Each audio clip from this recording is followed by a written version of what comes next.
Rashmi, the question is, amid all of this, outrage also, and so many people now waking up and saying that, look, we're going to take on these stars, hold them accountable.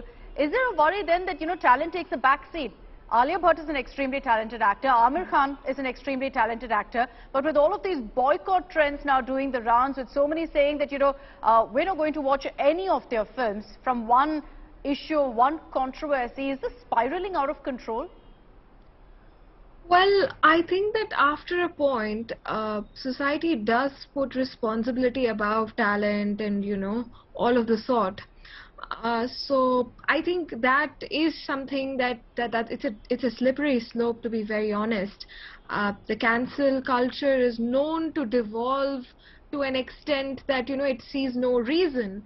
But I think at the same time, society has also used it in instances where systems have failed them.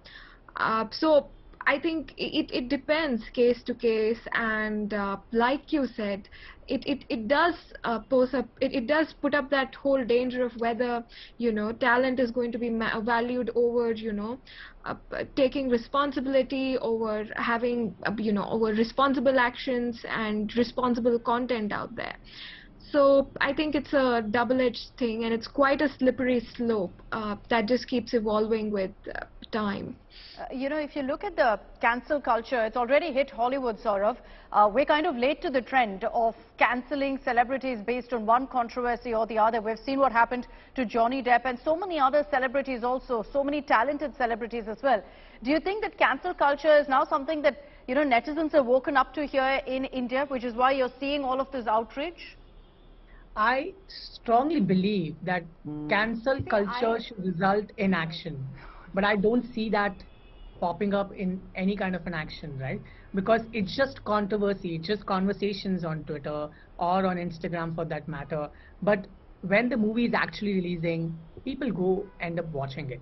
So the question is it manufactured? That's one of the most important questions that I have on my mind. And number two, why every single time when the controversy is being created, it's always around the actors and not about everything else around the movie. There are so many people involved in the movie, but it's always those key actors, because I think people get attention when they talk about these actors on social media. So when they see a hashtag trending, everybody goes and start contributing it.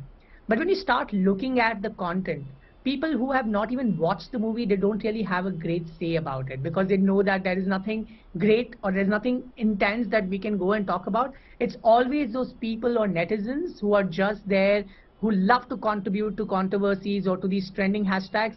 They just go ahead and start having voice or opinion about it. But does it really result in any kind of an action? I would say not really. And that's what matters at the end of the day. What is the point of discussion? The discussion should result in an action, but it does not result in an action. The theaters should not be full, but we'll eventually see people who love Amir Khan will end up watching his movies. People who love Alia Bhatt will end up watching her movies. So yeah, the community who goes against these topics are very subjective. They are very few people. And we can't say that that's the voice of the country. That's the voice of few people.